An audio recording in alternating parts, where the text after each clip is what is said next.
Hello, everyone. Today, I'm going to be getting under the covers of The Stranger by Albert Camus, or as it's properly pronounced, Albert Camus, I believe. And I want to thank Bumblesbee for that. I'm going to post a link to his YouTube channel in the doobly-doo for all you nerd fighters out there who know what that means. His channel's pretty cool. He shows a lot of cool books on his channel. He's very informative, so go check him out. The Stranger is written in a first-person point of view through the character Marisol. I believe that's how you pronounce his name. And there's two parts to this novel. The first part before the murder, and then the second part after the murder. Marisol murders a man. Pretty emotionlessly. It doesn't really put much thought into it. He just kind of goes and does it. And then the second part is after the murder and his trial and his emotion, or not his emotions, because he really doesn't have many emotions, but kind of his thoughts about the trial and being in prison and what it's like to be in prison, for him anyways. The novel's very descriptive.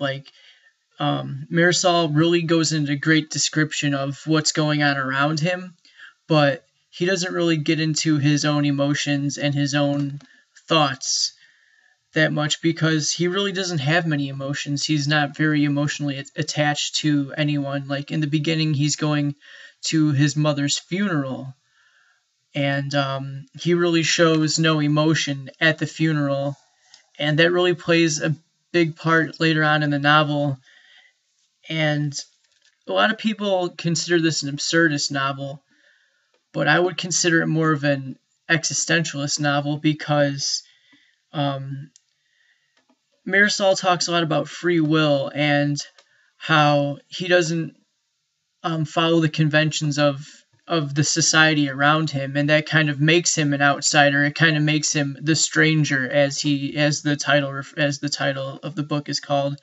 And I also see that as he's also very descriptive of this, of, like I said before, of what's going on around him. And that's kind of like when you first go to a new place and you tell someone about it, and you don't tell anyone what you're thinking about of the place. You're just describing the place to everyone, and that's another element of this book I think goes untalked about in the reviews I've read or watched. He's been in this place for a while, but he's still very descriptive of what's going around him, and I think that's because he really can't get inside of of his personal emotions, because he really doesn't have any personal emotions. And I really enjoyed this book because it reminds me very much of the short story Bartleby the Scrivener by Herman Melville, who is one of my which is my favorite short story. And it seems like this book would be Bartleby the Scrivener if Bartleby was written in the perspective of Bartleby. And I really like that because they kind of go hand in hand a little bit, even though Bartleby takes place in Wall Street, New York, and this book takes place in North Africa. And there's not really too much more I can say about it without going into too much of a conversation, and this is more of a review. But I really like this book because it's kind of I took a creative fiction writing class, and I once wrote a short story very similar to this. The character who things happen to him, but he really doesn't show any emotion towards them. I mean, he kind of just goes from one event to the next.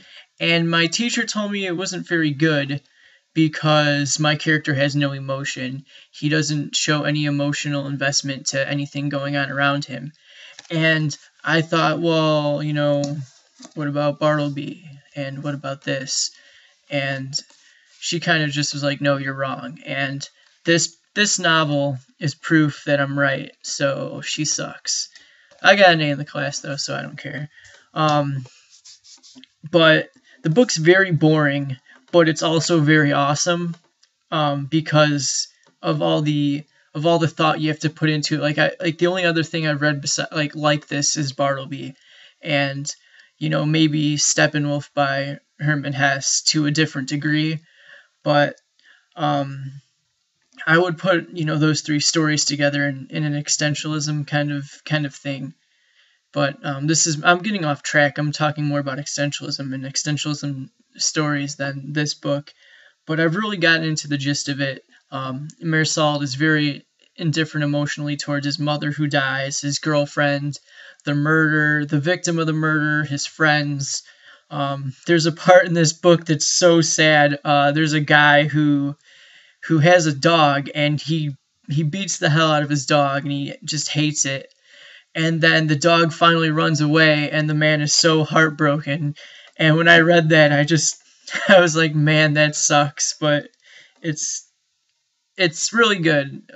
If you're not into stories with characters who don't show too much emotion, you might not like this. If you're into very detailed description, you'll like this because this book is very descriptive. But I want to thank my friend Jason Weaver for recommending this to me because I really enjoyed it. I'm going to give it 4.5 stars out of 5. 4.5 stars out of 5. I'm not going to do that ever again. 4.5 stars out of 5.